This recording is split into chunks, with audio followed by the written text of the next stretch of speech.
ঠাকুমা, রমেশ, আমি যাচ্ছি। তোমরা ভগবানের কাছে আমার জন্য প্রার্থনা করো আর বাবার দিকে দুজনে খেয়াল রেখো।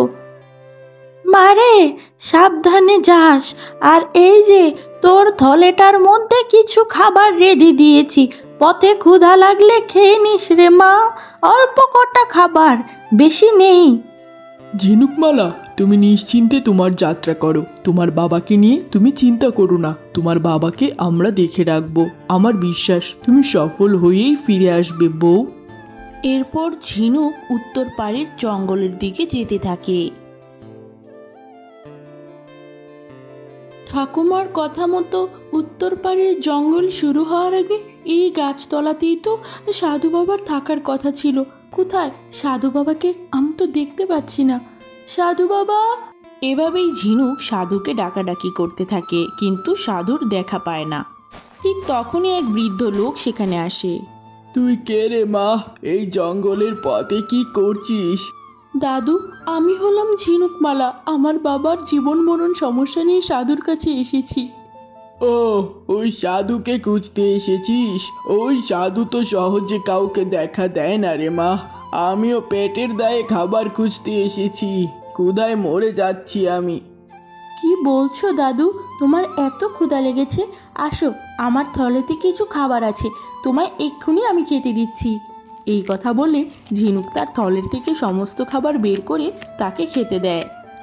মারে, তুই যে তোর থলের সমস্ত খাবার আমায় খেতে দিলি, তুই নিজে কি খেয়ে থাকবি রে মা? আমি নিজে খাবার খেলে নিজের পেট ভরতো, আমি নিজে না খাইয়ে তোমায় খাইয়েছি, যার ফলে আমার মন ভরেছে। দাদু, তুমি চিন্তা করো না, আমার কিচ্ছু হবে না। সঙ্গে সঙ্গে সেই বৃদ্ধ লোকটি সাধুর রূপ ধারণ করে। সাধু বাবা, অবশেষে আপনি আমায় দেখা দিয়েছেন। দয়া করে আমার বাবার সুস্থতার সমাধান বলে দিন সাধু বাবা। নিশ্চয়ই মেয়ে, তোকে আমি নিশ্চয়ই সমাধান বলবো। তোর দয়া ভরা মন দেখে আমি যে বড়ই মোহিত হয়েছি।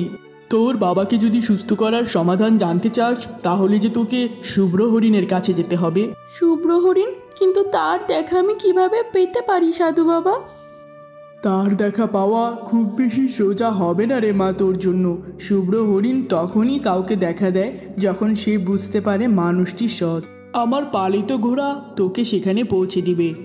এরপর সাধু বাবার ঘোড়া ঝিনুকমালাকে শুভ্র হরিণের আস্তানায় নিয়ে যায়। অবশেষে ঝিনুকমালা সেই জঙ্গলে পৌঁছে যায়। শুভ্র হরিণ, ও শুভ্র হরিণ, কোথায় আছো? দয়া করে আমায় দেখা দাও, আমি যে বড্ড বেশি বিপদে পড়েছি। অনেক ডাকাডাকির পরেও শুভ্র হরিণ ঝিনুকমালাকে দেখা দেয় না। এতে সে বড্ড বেশি চিন্তায় পড়ে যায়।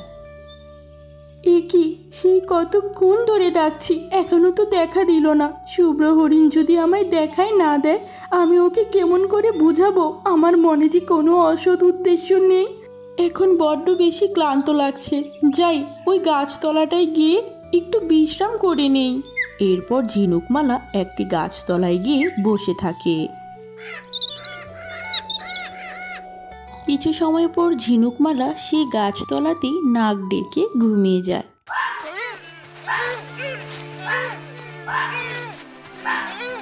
হঠাৎ ঝিনুকমালা দেখতে পায় একটি শেয়াল হরিণকে তাড়া করছে। শিয়ালটি হরিণটিকে কেমন করে তাড়া করছে, যাই জলদি গিয়ে হরিণটিকে আমায় উদ্ধার করতে হবে। এরপর ঝিনুকমালা তাদের পিছন পিছন দৌড়তে থাকে। এক পর্যায়ে ঝিনুকমালা শিয়াল আর হরিণের মাঝে এসে দাঁড়ায়। এই শিয়াল, তুমি দয়া করে এই হরিণ ছানাটিকে খেও না, ও দেখতে যে বড্ড মায়াবী। এই, তুই কে রে মনুষ্যের ছা? এই জঙ্গলে আমার শিকারে এসে নাক গলাচ্ছিস? জলদি করে আমার সামনে থেকে সরে যা, আমার শিকার করতে দে, না হলে কিন্তু কি? তোমার যা ইচ্ছা করো, এই হরিণ ছানাকে আমি তোমায় খেতে দেব না। এরপর দুষ্টু শিয়াল রেগে গিয়ে ঝিনুকমালার হাতে আক্রমণ করে। সঙ্গে সঙ্গে ঝিনুকমালা ব্যথায় ছটফট করতে করতে অজ্ঞান হয়ে যায়। ও মেয়ে, তুমি কে গো? চিনো না জানো না আমার জন্য নিজের জীবন বিপদে ফেললে? আমি থাকতে তোমার কিচ্ছু হতে দেব না। শুভ্র দিদি, শুভ্র দিদি কোথায় আছো? আমায় সাহায্য করো। সঙ্গে সঙ্গে শুভ্র হরিণ সেখানে এসে হাজির হয়। শুভ্র দিদি, দয়া করে তুমি মেয়েটিকে সুস্থ করে দাও, ও না থাকলে আজকে যে আমি বাঁচতেই পারতাম না। এরপর শুভ্র হরিণ মন্ত্র বলে ঝিনুকমালাকে সুস্থ করে দিতে থাকে। শুভ্র হরিণ, অবশেষে আমি তোমার দেখা পেয়েছি। দয়া করে বলো, আমার সততা পরীক্ষা করার জন্য তোমায় কি প্রমাণ দিতে হবে? আমার মনে কোনো অসৎ উদ্দেশ্য নেই। দয়া করে আমার বাবাকে বাঁচানোর রাস্তা বলে দাও। তোমার সততা পরীক্ষা করার জন্য আর কোনো প্রমাণ আমার লাগবে না মেয়ে। আজকে তুমি ছিলে বিধায় আমার বোনের জীবন রক্ষা হয়েছে। আমি নিশ্চয়ই তোমার বাবাকে সুস্থ করার জন্য তোমায় সাহায্য করব। শোনো মেয়ে, তোমার বাবাকে সুস্থ করতে হলে লাগবে এক জাদুকরি পদ্মফুল। সেই পদ্মফুল পাহারা দিচ্ছে নাগমাতা। 7 সমুদ্র নদীর পাড়ে সেই পদ্মফুল পাওয়া যায়।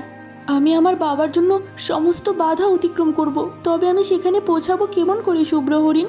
আমায় পথ বলে দাও।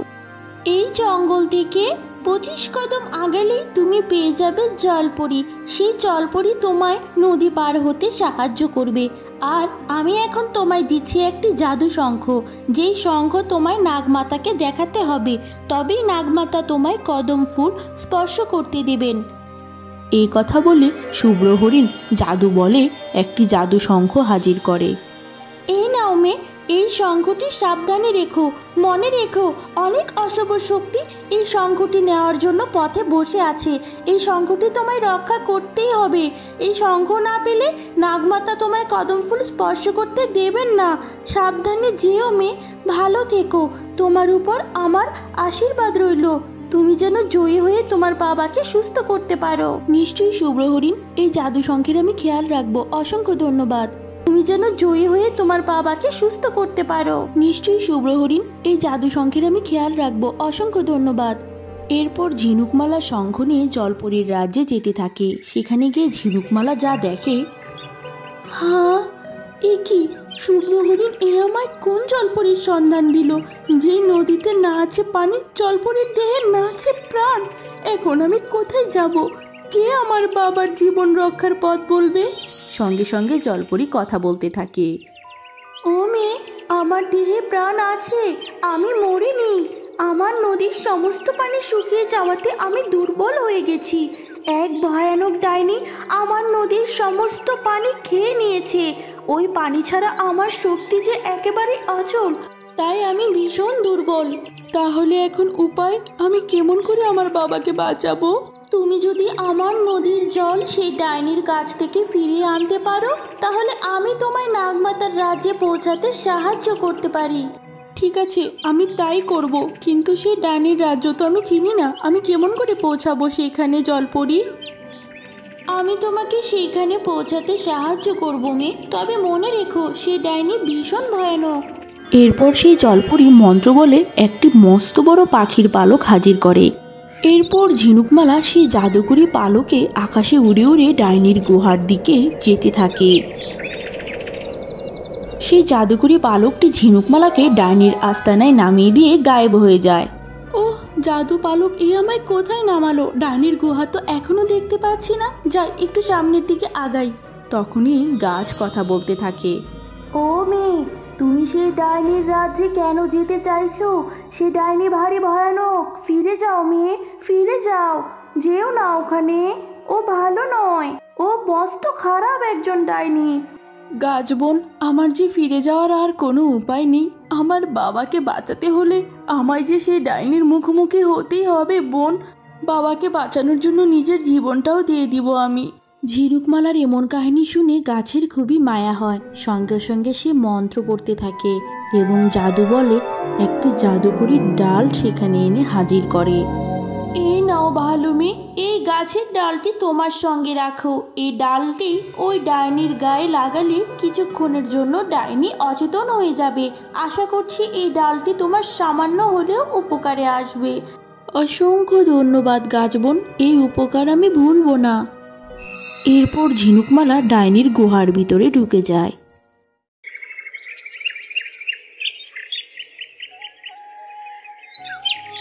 আরে রমেশ, মহারাজের শরীরে ডাকু বসন্তের বিষ যে ছড়িয়ে পড়ছে। ঝিনুকমালা তো এখনো এলো না। আমার যে বড্ড চিন্তা হচ্ছে রে বাপ। কি যে হবে মেয়েটার, কি যে হবে মহারাজের। ঠাকুমা, তুমি একদম চিন্তা করো না। ঝিনুকমালা সঠিক সময় মতো ঠিক ফিরে আসবে এবং সে সফল হয়েই ফিরে আসবে। আমার স্ত্রীর উপর আমার পূর্ণ বিশ্বাস আছে। এখন শুধু ভগবানের নাম নিতে থাকো।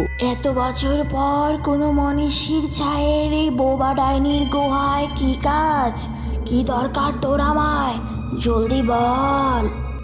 বোবা ডাইনি, জলপরীর সাহায্য আমার খুবই প্রয়োজন। আমার বাবা যে মরণ রোগে ভুগছে, কিন্তু নদীর পানি ছাড়া জলপরী আমায় সাহায্য করতে পারছে না। দয়া করে তুমি তার নদীর সমস্ত জল ফিরিয়ে দাও বোবা ডাইনি, দয়া করো আমার উপর। আমি যে খুবই কষ্টে আছি আমার বাবার জন্য, একটু সাহায্য করো তুমি। সাহায্য?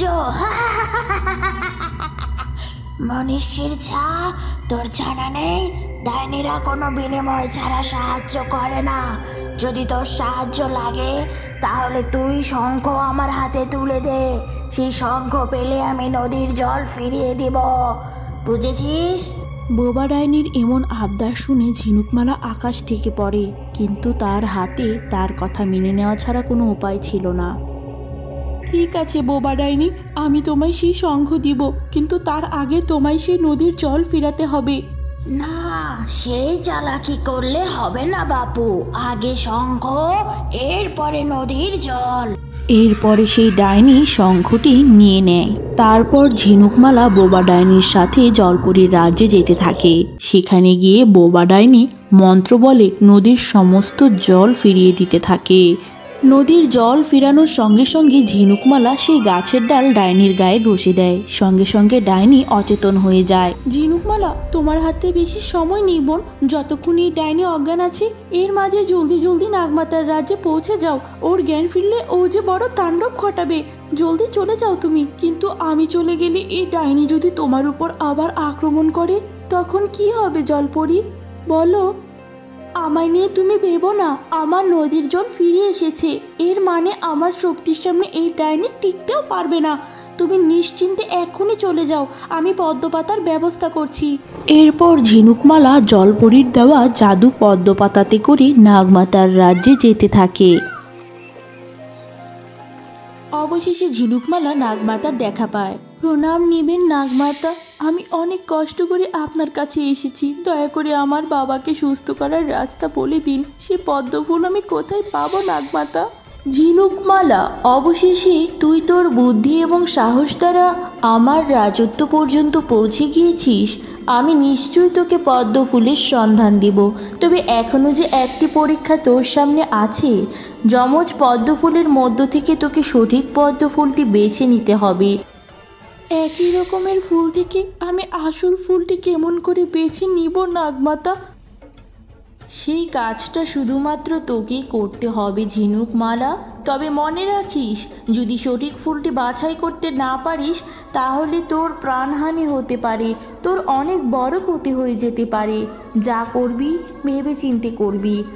ঠিক আছে নাগমাতা, আমার বাবার জন্য দরকার পড়লে নিজের জীবনটাও দিয়ে দিব। কোনো সমস্যা নেই। কোথায় আছে সেই পদ্মফুল বলুন আমায়। এরপর কালরাজ সাপ ঝিনুকমালাকে পদ্মফুলের কাছে নিয়ে যায়।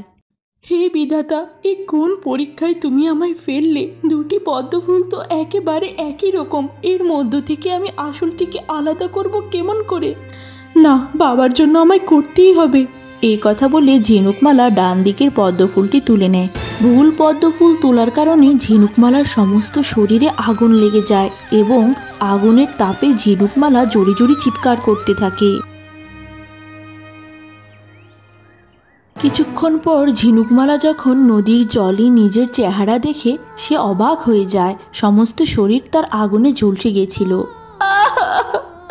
এ আবার কি সর্বনাশ হলো! ঠিক তখনই নাগমাতা সেখানে এসে হাজির হয়। ঝিনুকমালা, অবশেষে ভুল পদ্মফুল বেছে নিয়ে নিজের সমস্ত শরীর ঝলসে দিলি। এখনো সময় আছে। এই ভালো পদ্মফুলের শক্তি দ্বারা তুই নিজের সমস্ত শরীর ঠিক করতে পারবি।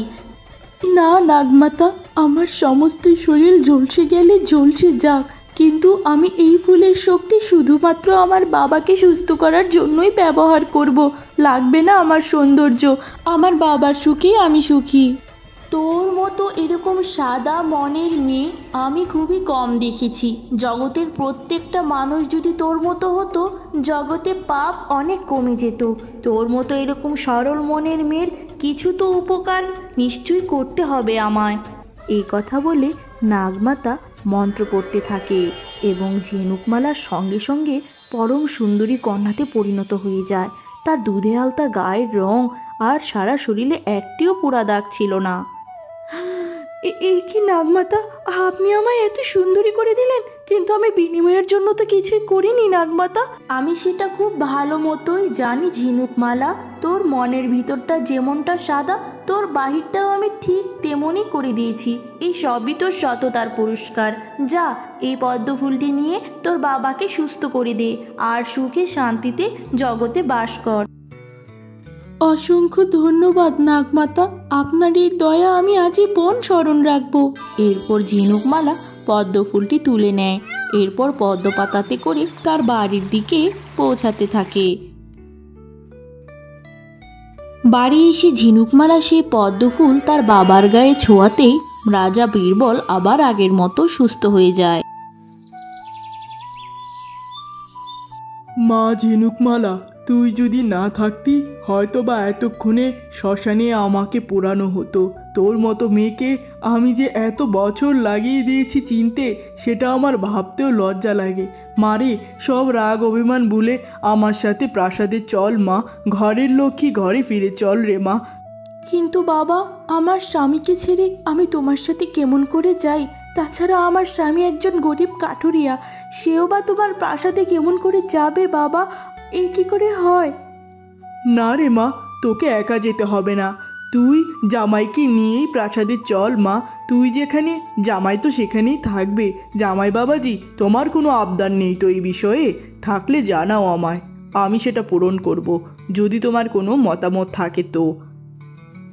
না না, আমার কোনো আবদার নেই রাজামশাই, ঝিনুকমালা যেটা চায় আমিও সেটাই চাই। যা, দুজনে সাবধানে গিয়ে সুখে শান্তিতে বাস কর। রমেশ, ঝিনুকের দিকে খেয়াল রাখিস। এইসব তুমি কি বলছো ঠাকুমা? তোমায় ছেড়ে আমরা ওখানে কেমন করে থাকবো? তুমি না গেলে আমরাও যাবো না ঠাকুমা, চলো না আমাদের সাথে। সোনা মারে, নিজের স্বামীর এই ছোট্ট কুটির ছেড়ে ওই প্রাসাদে গিয়েও যে আমি সুখে থাকবো না? তাছাড়া হাঁস মুরগি আছে, ওদেরকে দেখবে। আমার জন্য নিজেদের সুখ মাটি দিস না। তোরা যা, এই বুড়িটার মাঝে মধ্যে খোঁজ নিতে আসিস, তাতেই আমি সুখী থাকবো। আমার আর কিচ্ছু চাই না। তোরা গিয়ে সুখে থাকলেই আমি সুখী থাকবো। এরপর রাজা বীরবল তার রাজত্বের সমস্ত কিছু ঝিনুকমালা ও তার স্বামীর নামে লিখে দেয়। তার বড় মেয়ে বজ্রমালা এবং তার স্বামীর নামে একটা কানাকড়িও দেয় না। কি রে ঝিনুকমালা, তুই দেখা যায় ছুপারুস্তম বের হলি। চুপচাপ থেকে থেকে কেমন করে আমার থেকে আমার বাবাকে ছিনিয়ে নিলি। এখন আবার নিজের গায়ের চামড়াটাও ফর্সা করে ফেলেছিস। তা কোন জাদুকর্ণীর কাছে গিয়েছিলি? আমাকেও একটু বল শুনি। ছোট, আমি কোনো জাদুকর্ণীর কাছে যাইনি। আজকে আমি যা পেয়েছি, যা করেছি, সবই ভগবানের আশীর্বাদে। বুঝেছিস তুই? চালাকি করে তুই আর তোর স্বামী মিলে আমার বাবার সমস্ত সম্পত্তি লিখে নিয়েছিস আর আমাকে বঞ্চিত করেছিস। এর গড়ায় গন্ডায় হিসাব নেব আমি, দেখিস তুই। বুঝেছিস? দেখ বোন, তোর যদি সম্পত্তির এত ইচ্ছা থাকে, দয়া করে আমার ভাগের সমস্ত সম্পত্তি নিয়ে নে। দয়া করে আমার সাথে আর হিংসা করিস না। এই হিংসার সমাপ্তি কবে হবে? আমাকে কি তোর ভিখারি মনে হয় যে তোর ভিক্ষায় দান করা সম্পত্তি আমি নেব? এমন ব্যবস্থা করব জানি বাবা নিজের হাতে তোর থেকে সমস্ত সম্পত্তি কেড়ে আমায় দেয়। তখনই মহারাজ বীরবল সেখানে এসে হাজির হয়। কি ব্যাপার, এখানে তো কি কথাবার্তা হচ্ছে? এ বাবা, তেমন কিছু না, এমনি দুই বোন সুখ দুঃখের আলাপ করছিলাম আর কি। চুপ থাক মা, আমার সাথে আর মিথ্যা বলতে হবে না। আমি আড়াল থেকে সবই শুনেছি। বজ্রমালা, তোর সাহসের সীমা দেখে আমি বড়ই হতবাক হয়ে যাচ্ছি। আসলে ভুলটা আমারই ছিল। যেই মেয়ে কিনা আমার অসুস্থতায় একটু ঘরেও জায়গা দিল না, সেই মেয়েকে আজকে এই প্রাসাদে ঢুকতে দেওয়াই আমার উচিত হয়নি। আর আজ কিনা তুই আবার আমার ঝিনুকমালাকে হুমকি দিচ্ছিস? তোর কত বড় সাহস! এখনই তোর স্বামীকে নিয়ে বেরিয়ে যা। বাবা, এককালে আমার মুখ দেখা ছাড়া তুমি রাজকার্য শুরু করতে পারতে না, আর আজ এই ঝিনুকমালার জন্য আমায় তাড়িয়ে দিচ্ছ বাবা তুমি? হ্যাঁ হ্যাঁ দিচ্ছি। আমি তো রত্ন চিনতে দেরি করে ফেলেছি, কিন্তু এখন আমি আর ভুল করব না। বেরিয়ে যা তুই। এরপর বজ্রমালা তার স্বামীকে নিয়ে তার বাবার বাড়ি ছেড়ে চলে যায়। এরপর থেকে ঝিনুকমালা তার স্বামীকে নিয়ে রানীর হালে বাস করতে থাকে।